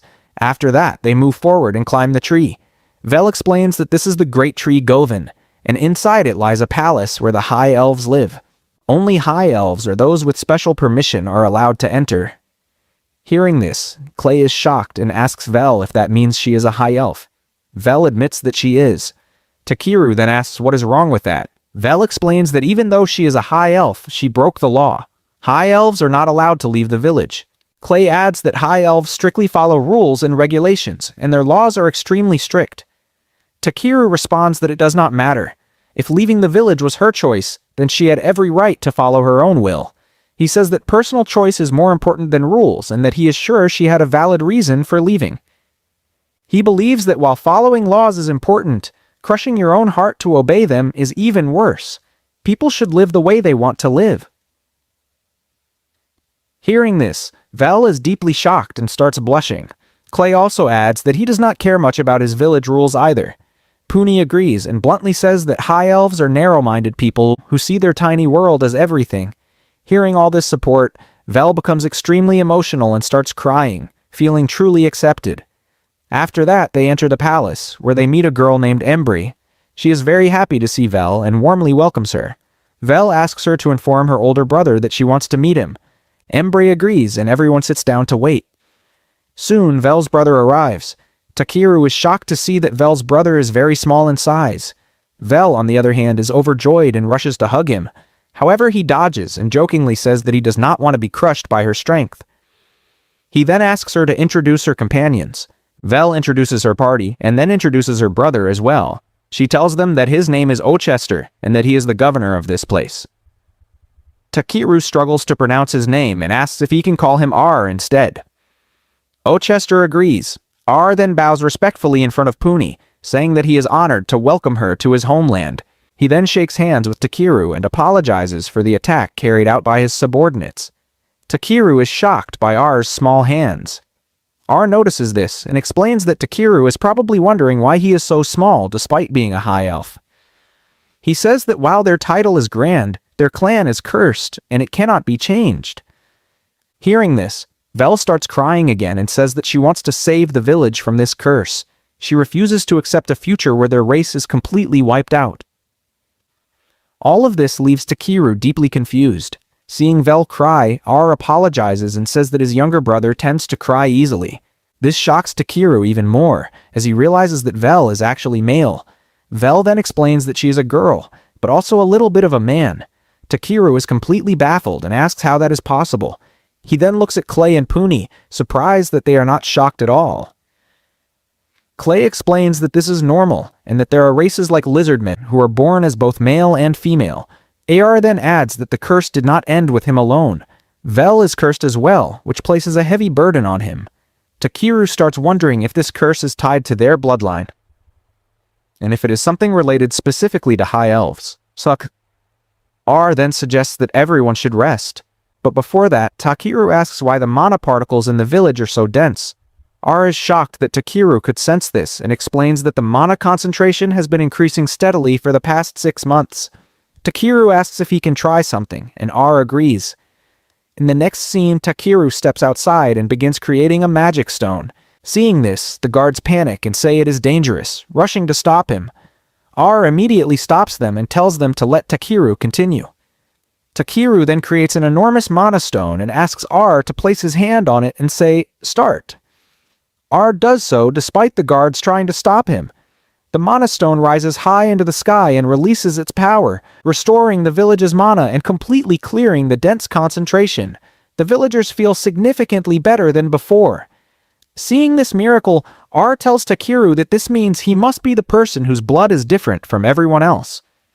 After that, everyone starts bowing in front of Takeru. Seeing this, he gets shocked and asks what they're doing. R then shows Takeru some ancient words that have been passed down among the high elves. Takeru is able to read those words. It says that when the blue sky is consumed by darkness, the sacred blood will disappear. The land will turn barren and everyone will die. This destruction will continue until the secret source is eliminated. But one day, a man will appear whose blood is different. He will return life to the land. After reading this, Takeru tells R that it mentions the sacred blood disappearing, and that this sacred blood probably refers to the high elves. R agrees and says it could mean that their race is destined to go extinct. Takeru then points out that it also mentions a person with different blood and wonders if that refers to him. R says that it might. Takeru responds that he only fixed the mana particles and did not revive anyone. He questions whether this prophecy might not be about the high elves at all. R says that they thought the same thing too. After this, Vel is shown standing outside, enjoying the clear sky. Takeru approaches her and asks about the curse, but she is unable to explain it. Just then, Embry arrives and says that she will explain everything. She reveals that the curse refers to a mysterious disease that affects high elves. This disease first appeared in high elf children many generations ago. Because of it, their bodies fail to develop properly. About 50 years ago, the symptoms became far worse. Eventually, the entire race became affected, and now whenever a child is born, the baby dies within a few days. Saying this, Embre breaks down in tears and admits that they do not know why this is happening. Because of this curse, she also lost her own child.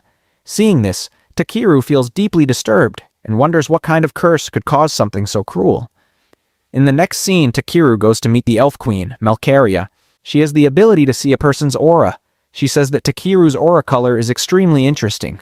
She also quickly realizes that B is the child of an ancient dragon. Melcaria thanks Takeru for restoring the mana particles in their land. Takeru then asks her something. He asks whether 6 months ago, when the mana particles started becoming dense, there was also an earthquake.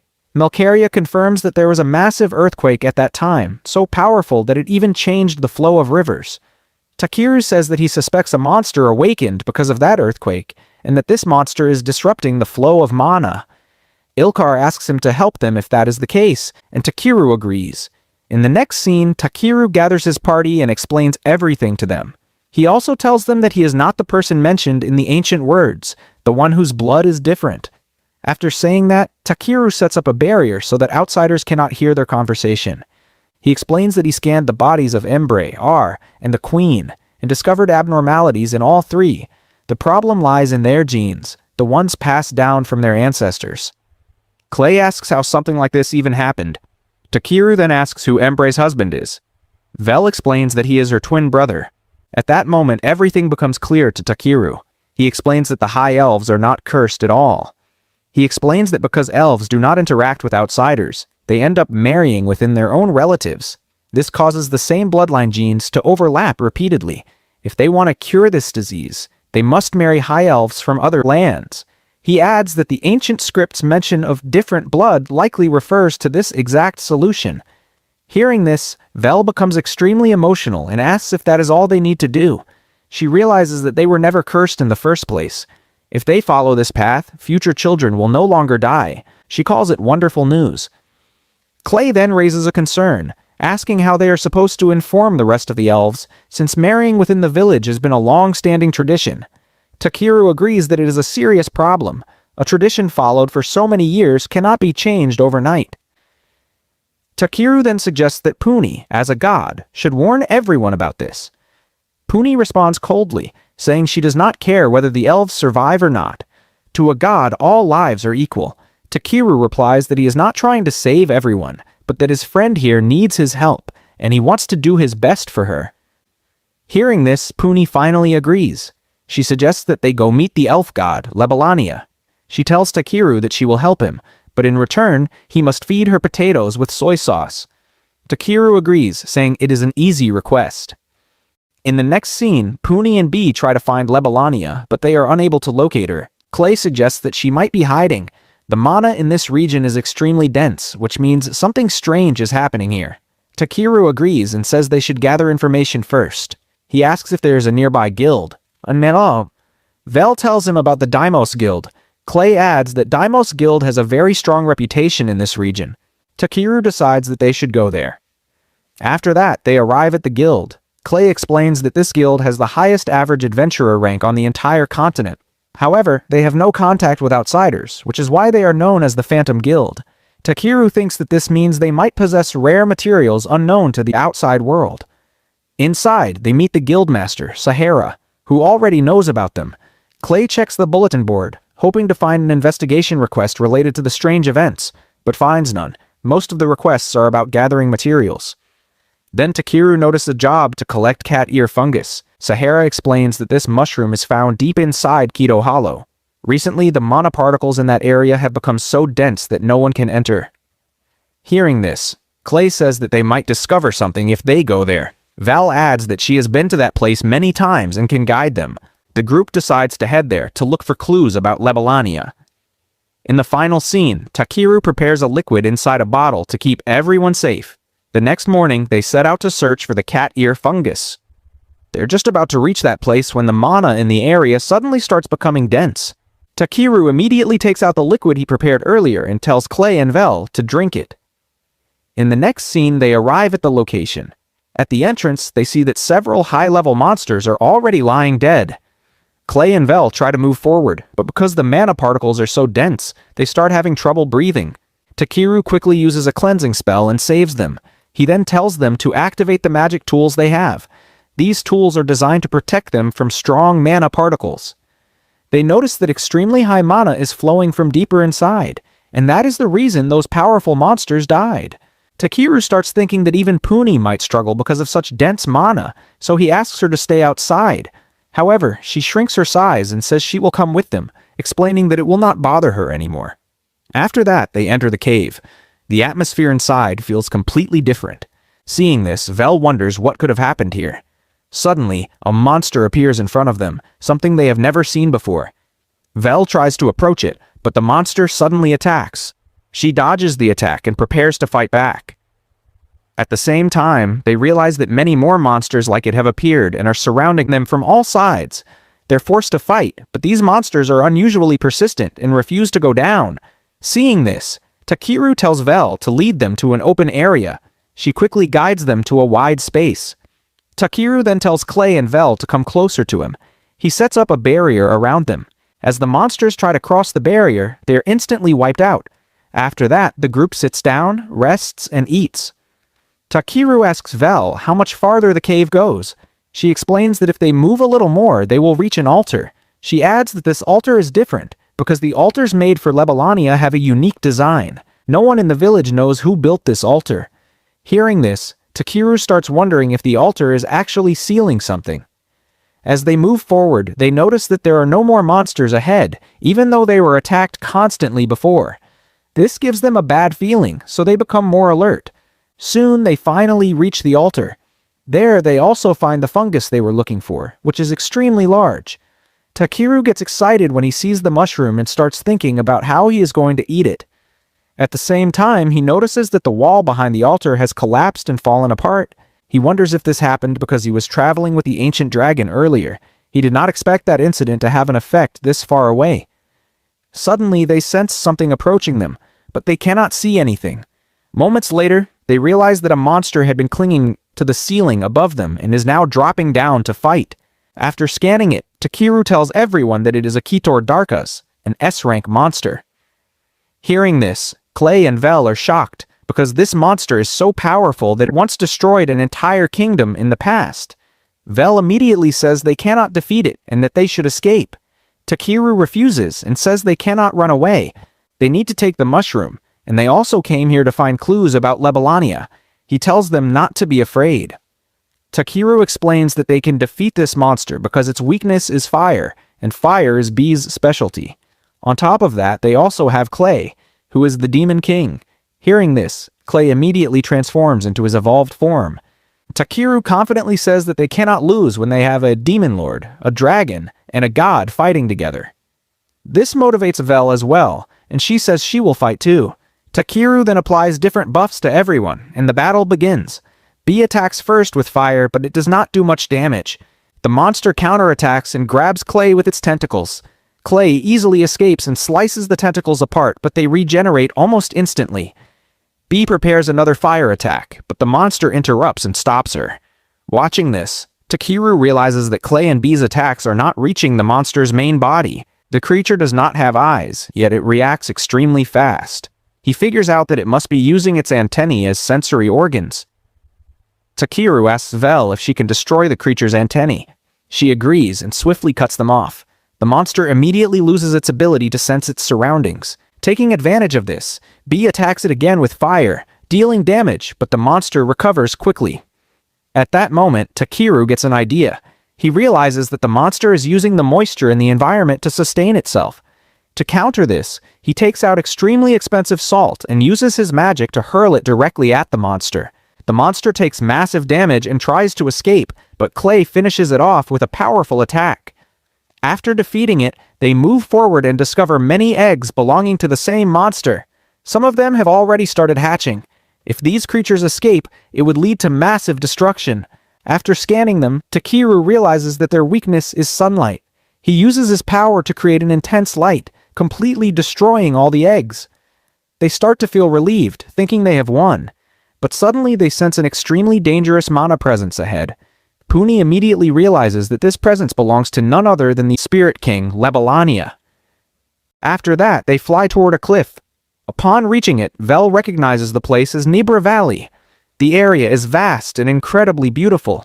Puni says that Lebalania's presence is coming from nearby. They also notice many elves hiding around the area. Suddenly, a girl steps out from hiding. She turns out to be Vel's older sister, Luthikara. Seeing her, Vel rushes toward her. Takeru feels happy, thinking that the two sisters have finally reunited. However, he is shocked when the two immediately punch each other and start fighting. Luthikara tells Vel that she will not return to that worthless village. Vel responds that she could have at least told her before leaving. The two continue fighting for a while. To stop them, Takeru threatens Vel, saying that if she does not stop, he will not give her dinner. Hearing this, Vel panics and immediately stops fighting. She then leaves to go wash herself. After that, Takeru approaches Luthikara and apologizes, saying he is sorry for interrupting her fight midway. She replies that it is not a problem at all. After a long time, fighting with Vel was actually fun. She also says she never imagined that Vel would make a human her friend, and on top of that, a handsome lizard man as well. Takeru then notices that because of the fight, Luthikara has gotten quite dirty, so he uses a clean spell and cleans her up. Seeing this, Luthikara is completely shocked. She tells Takeru that she is a priestess, so she can tell that he is a human, but he is definitely not a normal human. She then talks about Vel and asks if Vel caused him a lot of trouble. She says Vel is very reckless, and she apologizes to him for Vel's behavior. Takeru replies that it is fine. After all, Vel saved him. Luthikara then says that Takeru knows right, that Vel is a high elf, and on top of that, her bloodline is cursed. Takeru replies that yes, he knows, but none of that matters to him. For him, Vel is just Vel. Hearing this, Luthikara is extremely shocked. In the next scene, night falls and Takeru prepares food for everyone. Everyone really likes the food, and soon they all start partying. While the party is going on, Takeru gets quite tired, so he goes and sits alone. At that moment, Luthikara comes to him. She thanks him and says that she had so much fun after a very long time. She also says that he is very interesting, and now she understands why Vel wanted to travel with him. Saying this, she shows Takeru her daughter. Her name is Tilva. She tells him that this child is the reason she did not want to return to the village. She also says that she loves Vel very much. When she was locked inside the shrine, Vel always came to meet her. To motivate her, Vel used to tell her stories about her entire day. At that time, Luthikara thought that if she ever had a child, that child would be with Vel. But later, she found out that Vel was a cursed person. When she learned this, she was completely broken. After that, we are shown a flashback where Luthikara wanted to marry Vel, but all the village elders opposed it, saying that if she married Vel, the entire bloodline would become cursed. Luthikara could not endure all of this, and that is why she ran away from the village and married another elf. After hearing everything, Takeru tells her that she worked very hard to reach this point, and that she did really well. Hearing this, Luthikara becomes emotional and says that yes, she really did work very hard. At that moment, her husband calls her, and she leaves. Takeru then looks around and sees that everyone is happy. Seeing this, he says that Luthikara left her home to change her own fate, while Vel left the village to change the village's fate. Both of them are truly amazing sisters. They care deeply for each other. Even after enduring so much, they're still smiling. This proves that they are truly strong. After that, we are shown the next day, where they enter the forest to search for Lebalania. This time, Vel does not come with them. She is busy talking with her sister. As they move forward, suddenly the Spirit King appears in front of them. He says that he is Lebalania, the ruler of this forest, and the Spirit King. Lebalania cannot see clay at all. After that, Lebalania hugs Takeru and says that he worked extremely hard and wrote the ancient script there, but even then, the elves could not understand him properly. Then Puni also speaks up and says that he should not have abandoned the village and gone somewhere else like that. Lebalania replies that she herself was sleeping inside a stone all this time. Hearing this, Puni gets angry, and the two are about to start fighting again. Seeing this, Takeru calms both of them down and asks Lebalania to please return to the village because they do not want all the elves to disappear. Lebalania agrees. In the next scene, we see everyone return to the elf village. There, Luthikara shows everyone her child and says that this is the child she brought into this world. Hearing this, the elders get angry and say how she dared to break the laws of their land and ruin their secret bloodline. Luthikara replies that they cannot see that her child is completely healthy, and that this happened because she changed the bloodline. She says that their old traditions are useless and that they do not need them anymore, but the elders still do not understand. Seeing this, Puni uses her powers and brings Lebalania in front of everyone. Now everyone can see Lebalania. He tells them to stop fighting. Everyone is shocked and bows before him. Lebalania tells them that it is true he once told their ancestors to protect their race, but that does not mean they should isolate themselves like this. They should not blindly rely on a secret lineage or bloodline. They should cherish the lives that exist right now. After hearing this, Takeru says that their work here is done, and the elves and Lebalania will sort everything out themselves. After that, they leave. In the next scene, the elves are discussing the future of their homeland. On the other hand, Takeru sits with his companions and says that they should go to Belkheim tomorrow. Everyone is shocked and asks if they are going to leave Vel behind. Takeru replies that Vel has reunited with her sister, the elves will not disappear, and the discussions there will continue for a long time, so they cannot take her along like this. She is needed there. He says he is happy that she joined their team, but this place is her home, her birthplace. More than anything, he wants to respect her choices. The next day, it is time for Takeru and his party to leave. The queen thanks them for all their help. We then see Vel standing there sadly, not even looking at them. Seeing this, Clay asks Takeru if he is sure about leaving Vel behind. Takeru replies that he thinks Vel has already decided what she wants, and this is her answer. Takeru then goes to Vel and tells her that they are leaving. Vel asks if they cannot stay a few more days, saying they are guests and she still wants to take care of them. Takeru replies that they have already done more than enough for them, and they also need to go back and report the quests they completed. Hearing this, Vel starts crying.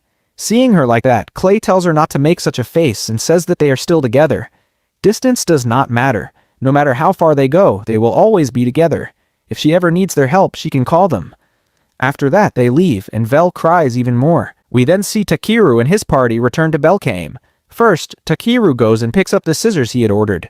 Then he goes to the guild, takes many gathering quests, and starts collecting materials using those scissors. A whole month passes like this. We are then shown Vel again, now playing with Luthikara's child. Seeing this, Luthikara asks her if she is sure she does not want to go to Takeru. Vel replies that she has decided to change the fate of their homeland, so that Luthikara's child and the village's future will always keep smiling. We then return to Takeru's group as they complete a monster subjugation quest. Takeru says that next time he wants to see the ocean. Clay replies that if that is the case, they should go to the port of Denusho. Takeru agrees, but says that before that, they need to finish some unfinished guild work, so they will have to stay here for now. Everyone agrees, but then they say that before that, he needs to deal with this.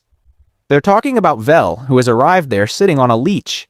Seeing her, Takeru is shocked and asks what she is doing there, and what will happen to her village if she comes with them. Vel replies that everyone in the village told her to move forward and see the outside world. We then learn that God has been watching all of this. He says that he cannot believe Takeru has changed an entire race, and praises him for doing such a good job. Takeru accepts Vel back into the party. Their next destination is the ocean. Takeru feels happy inside and says that there is still a world he has not fully seen yet. He remembers how he came into this world and all the adventures he has had so far. Remembering all of that, he says that there are still many adventures left to experience. They do not know what tomorrow holds, but they live today for tomorrow, and more than that, they live today so they can eat delicious food. Takeru then tells his party that it is time to go, and everyone agrees. Finally, we see them reach the ocean, where they enjoy tasty food and have a great time. And with that, the episode ends. I hope you enjoyed this episode. If you liked it and have not subscribed to the channel yet, make sure to subscribe and turn on all notifications. I will meet you again very soon in a new series. Until then, bye-bye.